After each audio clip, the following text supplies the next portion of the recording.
Howdy, everyone. Happy end of the week. Happy April 16th. As most of you know, April 15th every year is the traditional due date for submitting your income taxes. This year, they've extended it some. In past years, this really used to be an ordeal. You'd have to work it out all yourself and itemize your deductions. As of a few years ago, they've raised the standard deduction, so many of us don't need to itemize expenses like fees for attending scientific conferences and things like that. Also, in the last 10 or 20 years, people have software that you can buy, H&R Block, and you can directly download your income from the A&M site and things like that. So life has gotten easier. Anyway, this was the great fear that everybody had. Maybe only 2% of the files get audited, but you had to have really perfect records if you didn't have any snags that you might be asked about. Well, we've got less than 2 full weeks to go in the semester. What we're going to talk about today and Monday is basically a review for statistical mechanics. And we started talking about the super problem that I have in your lecture notes. I have also sent you a review for statistical mechanics, which is mostly a bunch of equations that have to be used. And so you'll probably find that quite handy for the exam instead of having to leaf through the notes to find equations you might not have remembered. Okay, so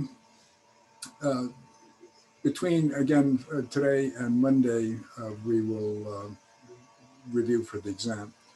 The exam itself, it'll be about 10% on electronic spectroscopy, just a couple concept questions. And so do review the things that we talked about for electronic spectroscopy. There was a review for the second exam that included material for that. The third exam, as I said, would be mostly statistical mechanics. In fact, the first problem is about half the exam itself, and it's very similar to the super problem that we're going to be discussing today. The super problem is for a triatomic linear molecule. You're apt to see more questions having to do with diatomic molecules on the exam. Someone asked if I'll be sending the practice problems from the course pack as a PDF. Let me look at that. What I have to do is I have to first copy it, and then I have to scan it. And so it's just not a matter of easily sending it, but I'll try to do that. I've written myself another note to do that, so I'll try to do that. Okay, so let me remind you, we're looking at carbon disulfide, a linear molecule, and I gave you a bunch of fluffy stuff in front about how to calculate the rotational constant and vibrational frequency. That's not really relevant for your third exam. However, the kinds of things you can expect is I want you to be able to calculate the molecular partition function, calculate the internal energy, entropy, and then consider an equilibrium that you might have. So we started off last time, and the first thing we did was we calculated the translational partition function. Here I've done this in the long, lengthy way, plugging in all of these constants. But as I promised you, I would give you the expression for Q translational as tau times volume, and I'll give you what the coefficient is. You do have to put in mass and times temperature to the 3/2 power when you work it out. Anyway, as we saw last time, translational partition functions can be humongous. So 10 to the 29th at 25 degrees centigrade, 10 to the 30th times 5.7 at 1,000 degrees Kelvin. Another chat question.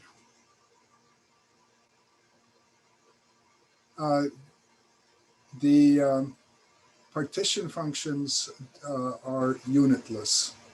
So you have to be careful of the units that you put in, but the Q's themselves are unitless when you do it.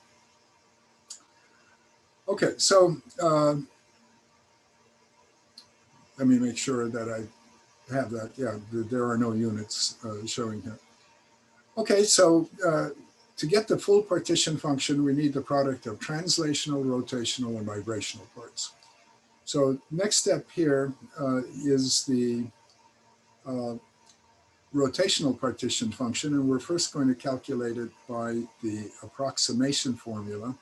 And this is the formula that I gave you last time. So you just take KT, and the standard that I always like to work from is KT at 25 degrees centigrade or 298 degrees Kelvin is 207.2. So we just use that at 25 degrees. The question asks you to also do it at 1,000 degrees. And so my recommendation is just take the ratio of how much 1,000 degrees is greater than 25 degrees centigrade. So we have to add 273 to 1,000, so it's 1273 Kelvin divided by 298 Kelvin. Take that ratio times 207, you find KT at 1,000 degrees is 884. You can also just put it into units of joules and stuff when you look up the Boltzmann constant, but you'll find this to be a lot quicker and easier. And I'll point it out again that just for convenience, we're putting KT in wave numbers. Normally, you would have the product come out in ergs, but when we then divide by erg seconds and centimeters per second, then we wind up with centimeters to the -1. The approximation formula for a linear molecule and also a diatomic molecule is just then the KT divided by the rotational constant. And if the two atoms, or if there are two atoms in the molecule that are the same, so for diatomic, is it a homonuclear diatomic like H2 or N2? If it's the same, you put in a 2. For carbon disulfide, I wouldn't make you have to guess this, but it is a 2 because of the two equivalent sulfur atoms at the end of the molecule. If we had something like SCO, then it would be 1. And as I mentioned before, the symmetry number comes from the fact that we have to satisfy the Wolfgang Pauli exclusion principle, having to have antisymmetric functions. But that's just a detail we don't need to go into at this point. Okay, so doing this calculation is very straightforward for the case where the two end atoms are identical, then we divide by B and we also divide by 2. And you see we get much smaller numbers, but still large numbers for rotations when we do this.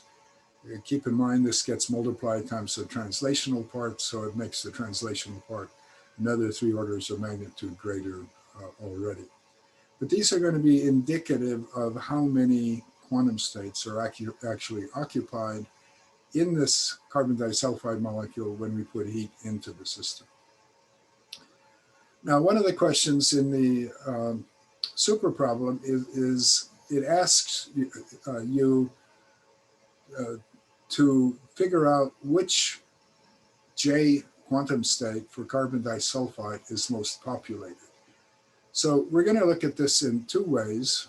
Problem D says figure this out directly, but we can also do it by just examining individual populations that we have. So an important formula that you might have to use on your exam next Wednesday is that the ratio of molecules in a rotational state J compared to the ground state is 2J plus 1 times e to the minus e sub j over kt. Basically, for the ground state, our exponential term is e to the minus 0, so it's just a 1. So we don't have to worry about putting any contribution for that. And also the degeneracy of the ground state is 1.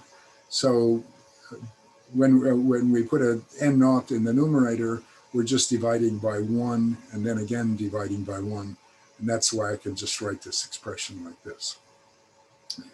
Okay, so here is the formula for energy levels that you've all learned. And what we can now do is we can try to find out which quantum state for rotation is most populated. And as we've done several times in this course, and as you've done many times in other courses using calculus, if you want to find the maximum or minimum of something, you take the derivative of what you're trying to maximize with relative to the variable here, which is going to be our j, set it equal to 0. So the math gets a little bit messy here because the e to the minus j times j plus 1 b over kt is all in the exponential term, and we wind up having to take a derivative of this exponential term. And when we do that, we note that this is e to the minus j squared minus 1, minus j times b times k over kt. So sometimes in past years, I might ask this problem. It's a fairly lengthy one, but make sure you're able to do the math for this. We take the derivative, we get this particular result equal to 0. We collect our terms and find 2j plus 1 squared is equal to this term related to both temperature and the rotational constant. So we figure out this value, we find out what 2j plus 1 is, and j comes out to be 30.3. Now, j has to be an integer, so if we got 30.5 or something like that, we wouldn't really know is j equal 30 or j 31 going to be the most populated state. But since it's only 30.3, we can fairly safely assume that j is equal to 30. Okay, well, just to demonstrate this a little bit better, I've calculated, okay, we have a chat question.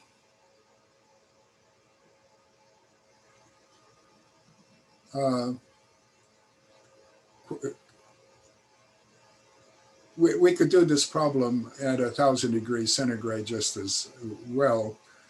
So we wouldn't always do it at 25 degrees. If we did it at 1,000 degrees, then you'd have to put in that 884 or whatever KT was at 1,000 degrees centigrade. And then obviously you're going to get a much higher J level.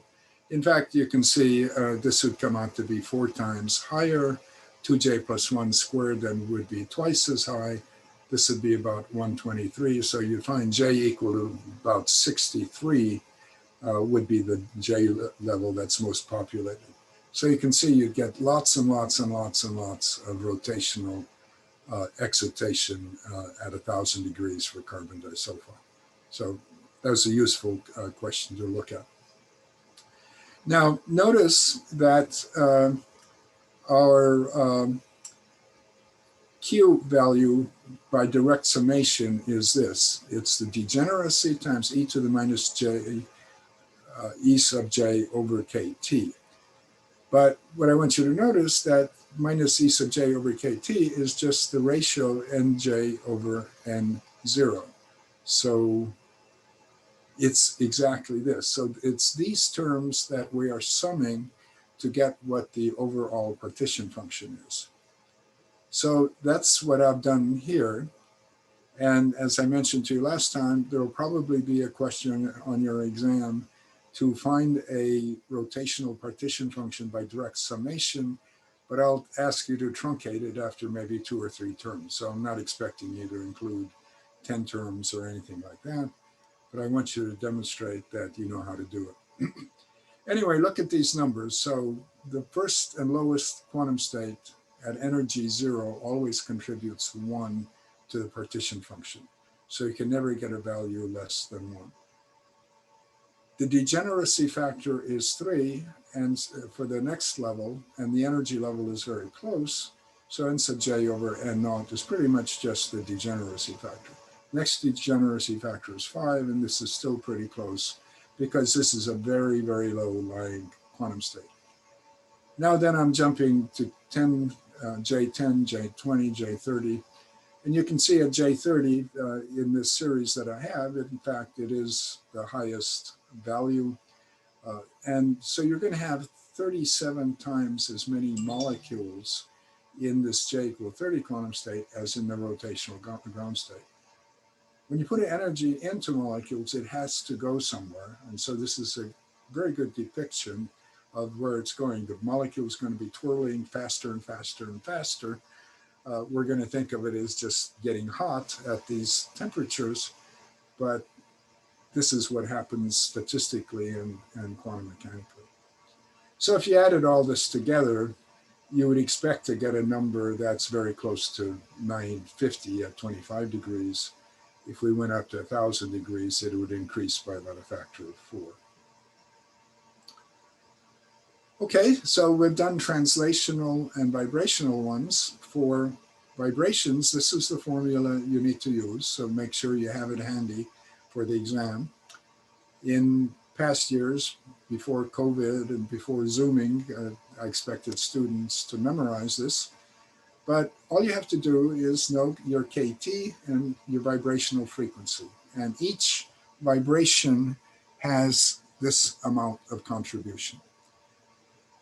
And I often mention to you that if the vibrational levels are very much higher than KT, they don't contribute much.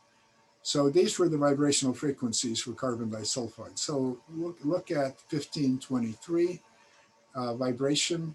So we'd have exponential to the minus 1523 over 207.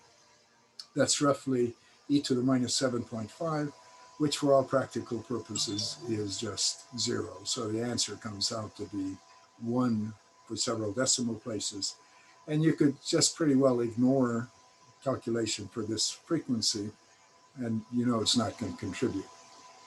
657 is also 3 times higher now than KT. You can see it contributes maybe 4% that you have to worry about. So this is worth doing the calculation for when you do it.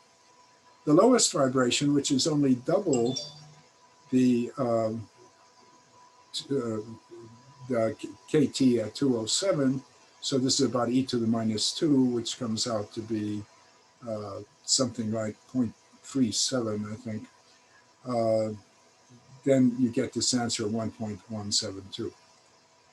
Okay, so only this one vibration contributes significantly, but look what happens when you go to 1,000 degrees. You start having to worry quite a lot about these other vibrations also contributing to the partition function.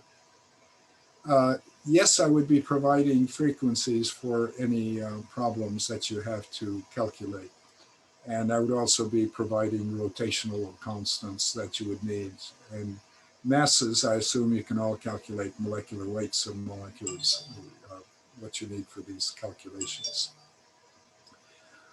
Okay, now there's a little bit of a sneaky part in this problem. I wouldn't give you the sneaky part on an exam, but carbon disulfide has 4 vibrations, and these 2 are the bending vibration, and it's doubly degenerate. So the molecule can bend towards you or up and down, but they have exactly the same frequency, so you have to consider this twice. So when I multiplied all these Q's together, I had to take this vibration frequency twice to multiply them together. And then the result is I get 1.434. Heck of a lot less than what you had for rotations, heck of a lot less, even more, than what you had for translations.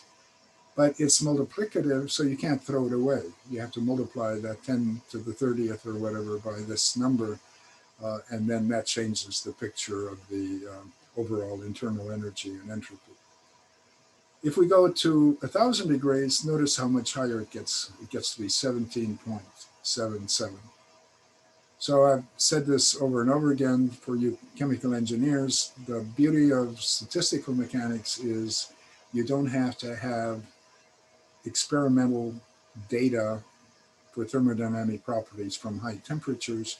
You can calculate these. If you know them at 25 degrees or something like that, you can also use statistical mechanics just to confirm that you're getting the right answers. But at high temperatures, it's very much helpful that a computer can calculate this for you. Electronic partition functions you love, always use 1.0 for the electronic ones.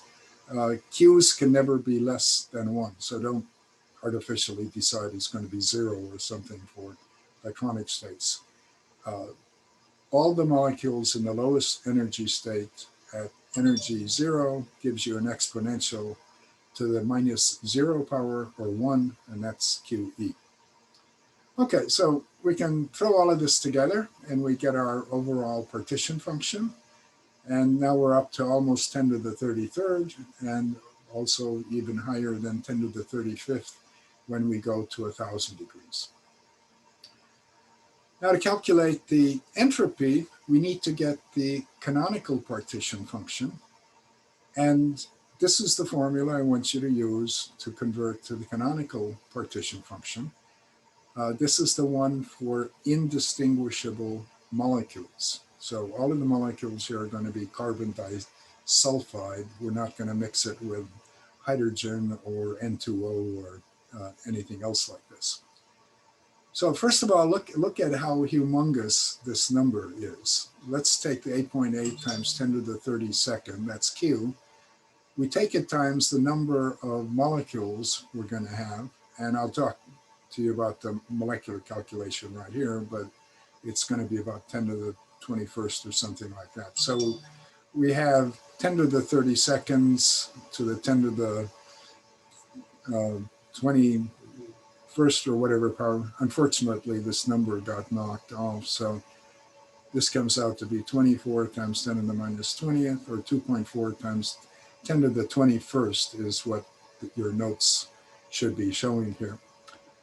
I didn't specifically tell you how many molecules you have, and so the best way to approximate it is just use the ideal gas law. So PV is equal to nRT.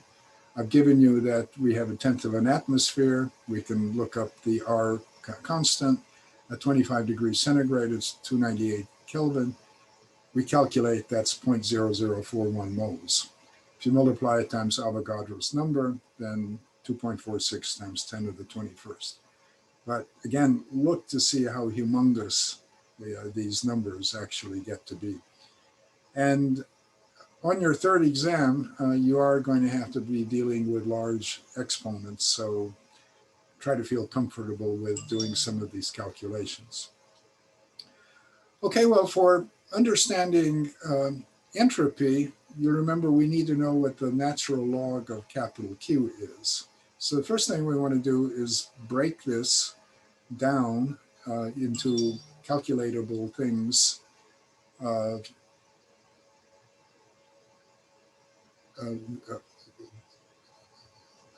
Well, that gets more simplified by using the Stirling approximation. So anyway, we first take the log of the numerator, n log q, then we take the log of the denominator, minus log of n factorial. This is what the Stirling approximation gives us, so make sure you have Mr. Stirling handy. Log x factorial is x log x minus x. And putting that together, then you'll see log of q becomes capital N log of q over n plus n itself. Okay, so 25 degrees, this was our little q, so we just plug in our numbers. This was the number of molecules that we have. Then we have the log of q over the number of molecules. And notice, mercifully, this gets to be partly canceled out, 10 to the 32nds divided by 10 to the 21st. And then when we take the log of that, then it becomes more manageable.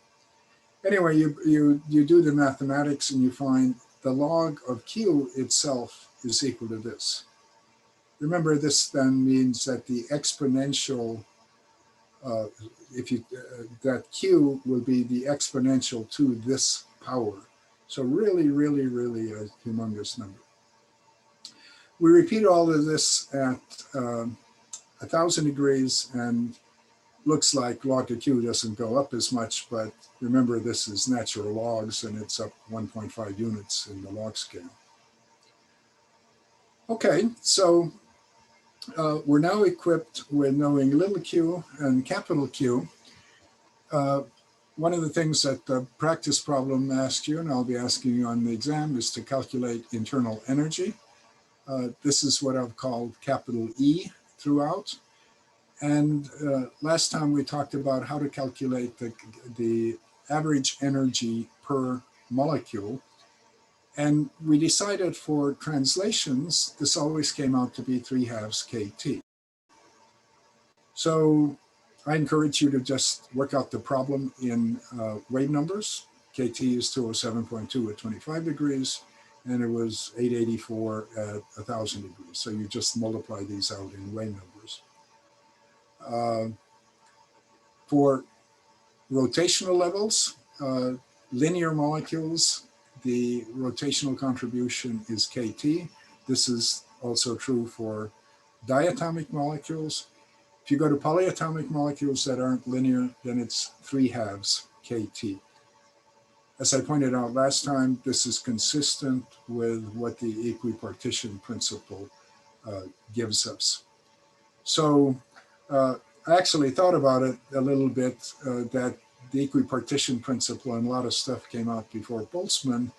But remember that the number of molecules times the Boltzmann constant is equal to the number of moles times the ideal gas constant. So when people came up with a equipartition principle in the late 1800s, they would have done it in terms of the ideal gas constant. And it's only later that people could show the relationship between the Boltzmann constant and the ideal gas constant. Okay, then we're off to vibrations. This formula I gave you last time, but this was a fairly messy one to have to memorize, but you can have this in your notes. This is the contribution in wave numbers for each vibration. If you have a diatomic molecule, you only have to do it once. Carbon disulfide has 4 vibrations, 2 of which are at this exact same frequency, but you just do this calculation for each of them. So for the 657 wave number vibration, 657 over e to the 657 over 207.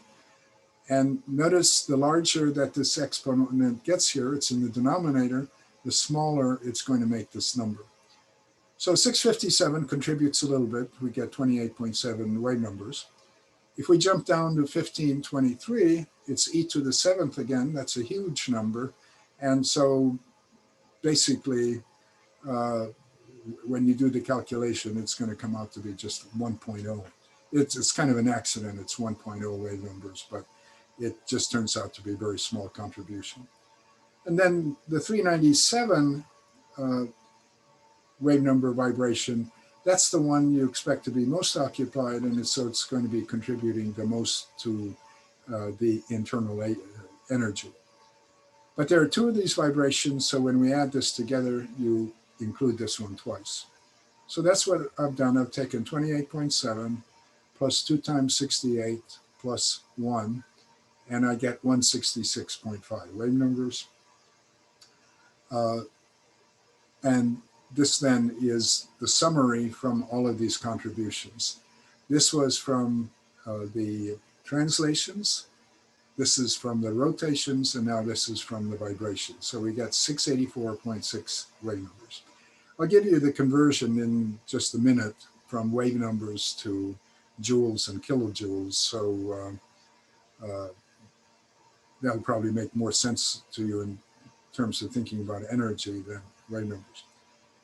If you go to 1,000 degrees, notice this goes up by about a factor of 7. And notice where the energy is going. At 25 degrees, about half of the energy is in translations, and then the rest is split between rotations and vibrations. When you go to 1,000 degrees, the molecules just aren't able to achieve enough energy just by translating and flying around like crazy.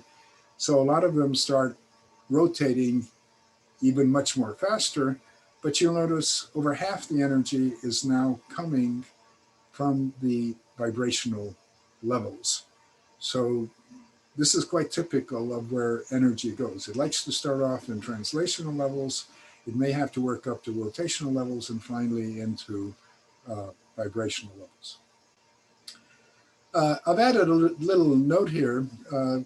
Carbon disulfide has 4 vibrations, one of which is very high. So there are 3 vibrations of reasonably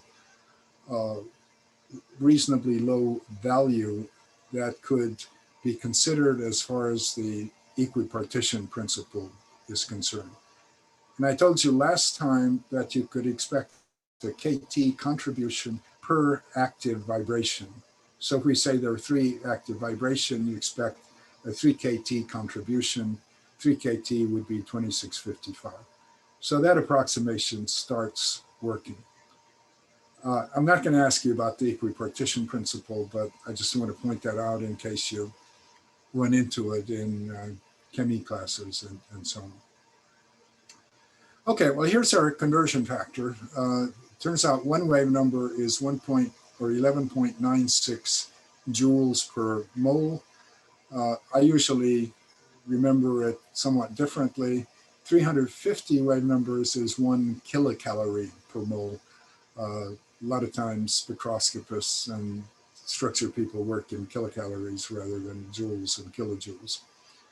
All right, so the magnitudes that we get is the internal energy that carbon disulfide is going to carry when it's flying around at 25 degrees centigrade is this amount. And then you can see it's going to have 6 times more energy at 1,000 degrees Kelvin. We decided we're going up, I guess, about a factor of 5 in, well, maybe closer to 4, a factor of 5 in temperature. But this is more than that as a gain in energy that you're getting into these systems. So this is internal energy. Some time back, I pointed out that once we have the internal energy and we can get the entropy, then we can calculate all of the other thermodynamic functions. So this is the internal energy part. But now we need the entropy part, and this is the entropy formula that we have.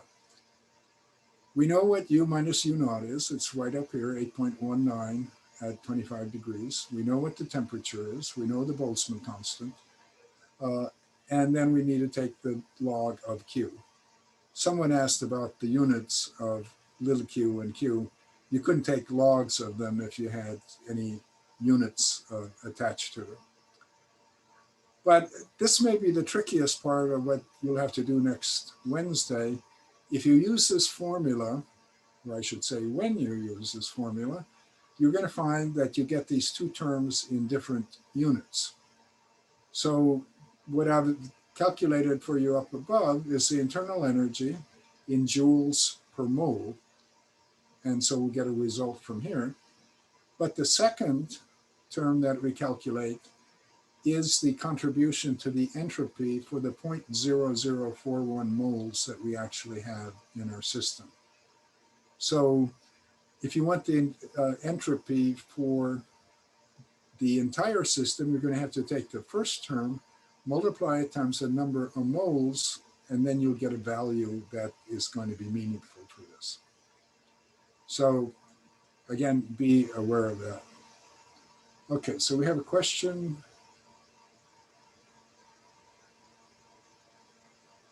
So do we not have to multiply E by N? Okay. Yeah, that's actually a very good question, and I'm sorry for the confusion. The conversion factor I've given you for wave numbers, I've turned it into joules per mole. So the answer effectively is yes, you do multiply it by n, and that's what you're doing when you're putting the mole by in here. So the Avogadro's number is already worked into it, but you have to know the number of moles that you have. So sorry for the confusion, but I'm trying to show you how you can do these calculations, I think, in the easiest way, which is in wave numbers, because all our magnitudes for rotational constants, vibrational frequencies, and those are in wave numbers, and our formulas work out that way.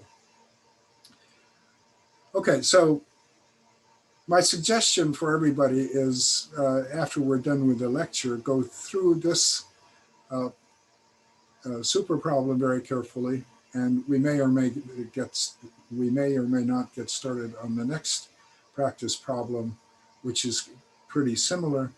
And just look at all the individual steps that you have to do to get little q, capital Q, internal energy, and the entropy for a particular system.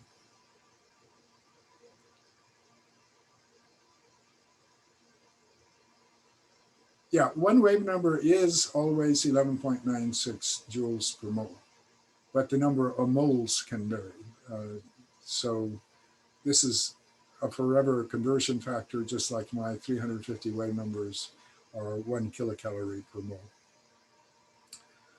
All right, so anyway, keep track of your units, and when you compare these, you'll see that you'll need to multiply this by the number of moles that we have here. Well, we put this all together, and you may or may not find it interesting, but only about 10% of the entropy comes from the internal energy term. Most of it comes from the capital Q term, which is related way back when to statistical mechanics and trying to maximize our W for the distribution of molecules over quantum states. So that's the result that we get here. And as you'd expect, then the values go up, maybe not as much as you might expect, but the values go up when you go to 1,000 degrees centigrade. All right, well, on your exam next Wednesday, I'm going to give you an equilibrium problem. And pretty much the main components of that equilibrium problem, again, are just calculating little q's and stuff. You remember that to calculate an equilibrium constant, we have to have the partition functions for all of the molecules that we have in equilibria. Plus, we need to know something called a delta E naught, which is the energy difference for the dissociation for the two sides of the molecule. So first of all, this is just the same stuff all over again. The equilibrium I gave you here is fictitious. There is no such molecule as S triple bonded C going to a single bond on the other side, but we're pretending it exists so we can do this hypothetical equilibrium problem. So we first need to calculate its partition function again. Note that the translational part would come out exactly the same because the mass is the same. And so only the temperature and the molecular weight affect the translational partition function. For the rotational constant, I told you to use a different rotational constant. I told you 0.0090, and now I'm telling you, let's use sigma equal to 1, because the two sulfur atoms at the end are different. One is single bonded, one is triple bonded. So we could not really exchange them and have it look the same. Okay, so we do our quick calculation there. I gave you vibrational frequencies. Again, you can plug in these numbers. If the frequency is so high, you get very low values of contribution to the vibrational partition function. Lower frequencies will give you higher values. Now, here's the tricky part, and I will talk more about this on Monday, but you always get a contribution from the 0 point energy. So the delta E0 for the reaction here represents how much difference in energy does it take to excite each side of the molecule from its 0 point energy. So one of the things we have to do, and this is something we also have to do on one of the problems assigned in your book, when you have isotopic species, you have to figure out how their 0 point energies change. So I'll make sure to clarify this on Monday. I think I'll draw a picture of the HF energy levels and then for deuterium fluoride and show you how you would take the 0 point energies differently. In the problem that I've given you, I've told you that the chemical dissociation energy difference is 3.0 kilocalories per mole, but then we also have to consider the 0 point energy difference. So you take the 0 point energy of the molecule on the right and minus the molecule or the molecules that you have on the left side. So the molecule we have in our hypothetical case is this asymmetric carbon disulfide. To get its total 0 point energies, this is what we add up. We just take half of each of the 4 frequencies that we have. There are 2 of these new 3 frequencies. We take half of those, and that's the 0 point energy. And we do the same thing for the normal carbon disulfide that we have on the left. So if you add up all the frequencies of CS2 that I gave you, take half of it, that's 1487. If you're working with a diatomic molecule, if you're working with HCl, its vibrational frequency is 2886. Its 0 point energy is half of that, or 1443 wave numbers. Okay, so I wouldn't make a problem on your exam to have a combination of chemical and 0 point energies. In fact, it's more likely to be just based on 0 point energies. So let's make sure you understand that when we talk more about it on Monday. Anyway, we take this difference, and we get 1223 wave numbers, and then this is how we get the equilibrium constant. We take the concentration of the molecules on the right divided by the molecules or the molecule on the left. And so what we need is basically the total partition function for each. And for each, it's the product of translational, rotational, and vibrational. In our example here, the translational levels came out to be exactly the same because we had the same molecular weight for each. So this is just 1. And so we just have to go plug in the numbers that we get for the rotational and vibrational ones. And we've done that here. And then the exponential term is e to the minus delta E naught over KT. And this is the result that you get. As I mentioned last time when we talked about equilibrium constants, I had always been puzzled by where do these magnitudes come from. And I do hope from our coverage in this course you have a better sense of how statistical mechanics comes into play with this. So this delta E naught term is very important. The fact that it's 1223 here tends to drive the molecule considerably to the left side of the equation, but other cases it can be quite different. You can have equilibrium constants of 32.9, or in other cases it might be 1 times 10 to the minus 12th and so on, have very one-sided equilibrium. Okay, well, we don't have a lot of time, but I encourage you to look at this problem. We'll talk more about it on Monday. I think Monday first I'll go over the equations and just review the general concepts of statistical mechanics that I sent you in the handout. And then after I finish that, we'll go over this problem.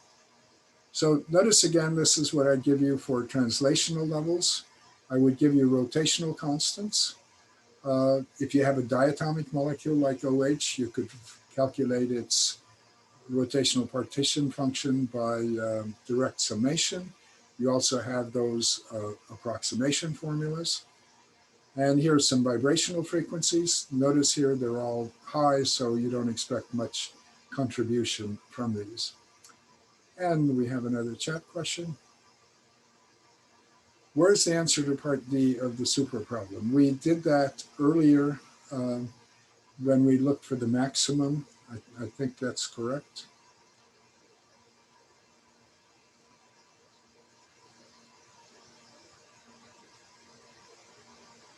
Yep, we did that, so that's what we did right here. This is the answer to part D in the problem.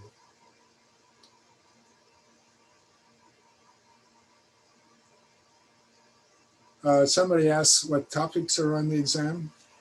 Yeah, that's a good question. I think I mentioned at the beginning of the period, about 10% of your exam will cover electronic spectroscopy. You got the review handout for that. For the second exam, we didn't get to cover it on the second exam, but there'll only be a couple of concept questions having to do with exciting electronic states and fluorescence and lasers and phosphorescence. So understand the basic principle there. The rest of it is all statistical mechanics. A lot of it is like the super problem, and then this other practice problem that we're about to go into. It's also going to have a bunch of concept questions, and we'll be talking about some of those on Monday when we go over the review that I sent to you as an email attachment. But I've got a couple more minutes, so just let me tell you what this problem is about. This is a real world problem. It turns out not to have a very interesting equilibrium constant. But you have hydroxyl radicals flying around in space. You have H2 flying around in space. And they sometimes combine and form H2O and more hydrogen atoms that you get out of the system.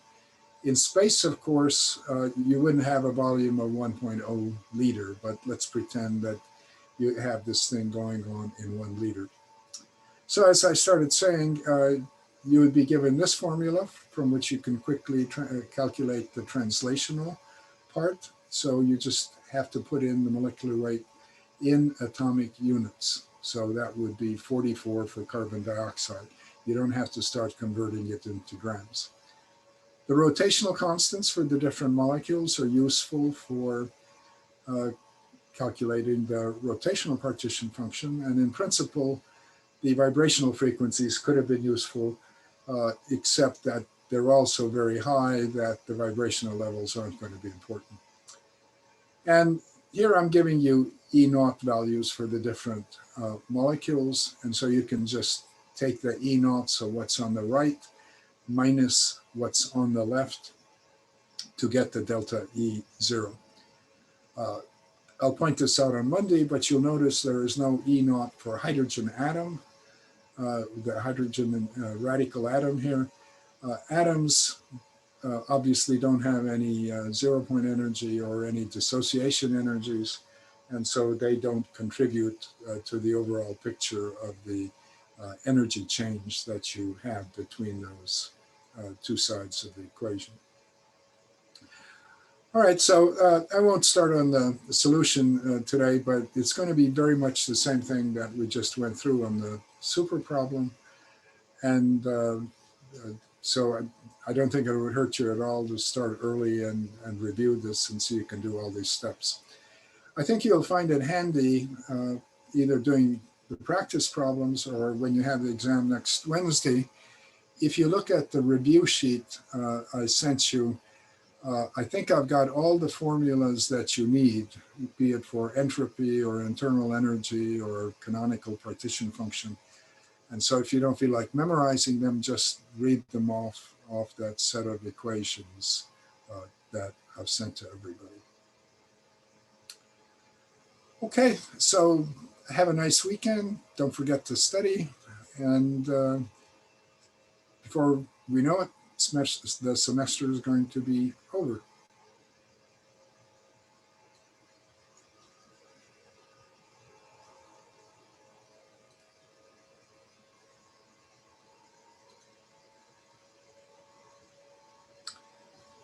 Nice weekend to everybody.